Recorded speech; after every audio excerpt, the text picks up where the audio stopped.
जय श्री राम। हनुमान जी का नाम लेने से ही संकट जो रहते हैं उनका विनाश हो जाता है और लोग कई मुसीबतों से निजात पाते हैं। और हनुमान जयंती के पावन अवसर पर दक्षिणमुखी हनुमान जी का जो मंदिर है वह कम्बा नेहरू नगर में स्थापित है। यह बहुत ही पुराना प्राचीन मंदिर है और लोग अपनी दूर दराज से जो मनोकामनाएं लेकर आते हैं हनुमान जी के चरणों पर रखते हैं और हनुमान जी की मनोकामना पूर्ण करते हैं। तो आइए हम आपको दिखाते हैं कि ये जो प्राचीन मंदिर है उसकी कितनी महिमा है और श्रद्धालुओं कैसे जुड़े हुए क्योंकि हनुमान जयंती के पावन अवसर पर लगातार श्रद्धालुओं का आना जाना बना हुआ है और श्रद्धालु भी मंदिर प्रांगण में आ रहे हैं। तो मैं अपने दोस्त से आग्रह करना चाहूँगा कि हनुमान जी की जो प्रतिमा है दक्षिण के हनुमान जी की वो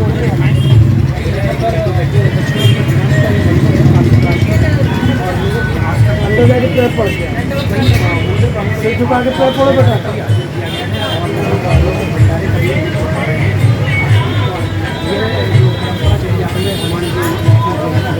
तो हम एक नज़ारा आपको दिखाना चाहेंगे कि जो भंडारा है वो यहाँ पर सुबह से ही चल रहा है और लगातार लोग भंडारे का लुत्फ भी उठा रहे हैं और ये यहाँ से लेकर काफ़ी दूर तक लोगों की भीड़ लगी हुई है और ये नज़ारा बड़ा ही आकर्षक है। और हनुमान जयंती पावन अवसर पर चारों जबलपुर शहर से लेकर संकटहानी धूम नज़र आ रही है। और हम आपको ये बताना चाहेंगे कि जबलपुर संकटहानी में किसी भी त्यौहार को बड़े ही हर्षोल्लास के साथ और बड़े ही धूमधाम से मनाया जाता है क्योंकि संस्कारधानी में ही बात ही होती है संस्कारों की और यही संस्कार हमारे लिए बड़े ही उल्लेखनीय होते हैं।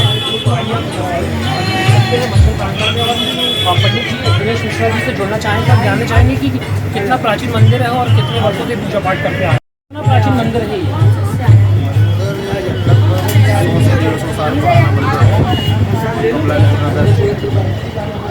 क्वार्टर के सामने बड़ा और मुझे पूजा करके लगभग 20 से 22 साल हो रहे हैं। यहीं पर पूजा कर रहा हूँ। मेरे पूर्वज भी यही पूजा करते थे, यही पुजारी थे, तब से ये पता चली आ रही है। और ये हनुमान जयंती महोत्सव बड़े धूमधाम से लगभग 2 साल के कोरोना के बाद 2 साल बाद मनाया जा रहा है और हर वर्ष ऐसे ही मनाया जाता है। लेकिन इस वर्ष कुछ विशेष तौर से लोगों में उत्साह है क्योंकि 2 साल बाद ऐसा मौका मिला है। दिनेश जी दक्षिणमुखी हनुमान जी का जो मंदिर होता है कई मंदिर हो रहे हैं सबके अलग अलग नाम दक्षिणमुखी कितना विशेष महत्व होता है दक्षिणमुखी हनुमान जी का? दक्षिणमुखी हनुमान जी का महत्व ये रहता है क्योंकि श्री रामचंद्र जी के जितने भी कार्य थे भगवान हनुमान जी ने सारे कार्य दक्षिण दिशा में ही जाके किए हैं, इसलिए दक्षिण दिशा की ओर उनके लिए ज़्यादा शुभ माना जाता है।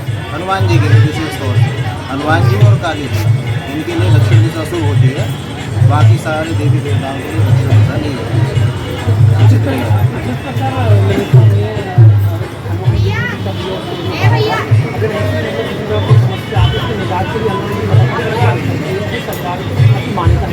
हाँ ऐसी मान्यता बिल्कुल है, लोगों की मनोकामनाएं पूरी भी होती है। कितना भी कठिन से कठिन कार्य आप सच्चे मन से सच्ची आस्था से आए हैं उनसे बोलते हैं तो जरूर आपकी मनोकामना पूरी होती है और होती आ रही है।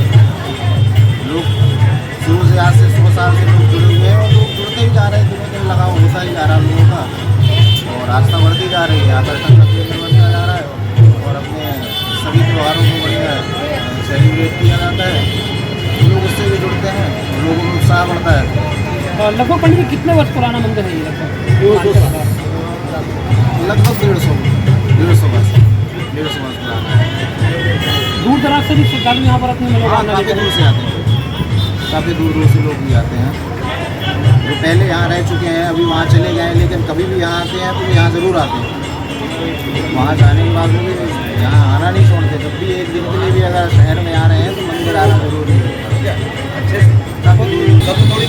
हमारे साथ जुड़े हुए थे पंडित दिनेश मिश्रा जी और आइए हम जुड़ते हैं श्रद्धालु से जो मंदिर प्रांगण में ही हम उनसे भी जानना चाहते हैं कि आज हनुमान जयंती पर वो मंदिर प्रांगण में ही दर्शन करने आए हुए हैं, उनका क्या कहना है हनुमान जयंती को?